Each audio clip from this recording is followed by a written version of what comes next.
The door opened with a creaking sound. The woman with the shawl walked out into the sprawl of mist, sunshine, and cascades of flowers hanging overhead from the eaves. Beside her, a clinking being made of metal, bolts, and the finest microprocessors available in the year 3050 hobbled next to her. It was carrying a tray of jasmine tea and cups with no handles. She was old. She couldn't afford the best, but this was her friend and never left her side. She wouldn't have it any other way, and if you were to come anywhere near it, you'd best be prepared for a solid whack over the head with a wide-brimmed hat. They walked down a ways along the path until they reached the burl tree. Covered in flowers and tea lights, the old woman bent before it, placing beside the tree a warm cup of the tea.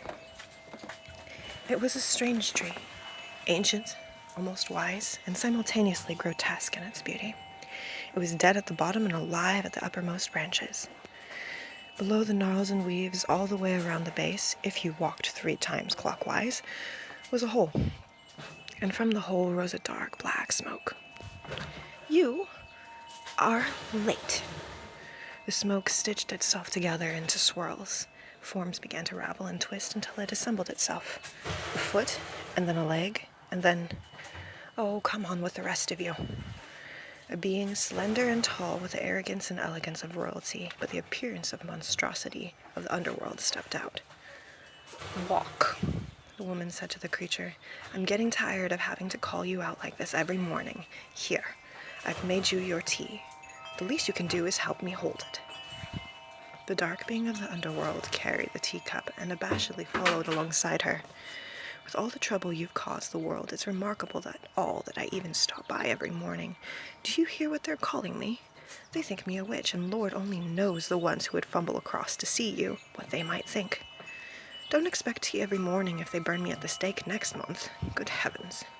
The robot began to laugh, and the black, smoky creature shook its head, as slowly as a metronome set to approximately 10 BPM. The old woman walked down the path.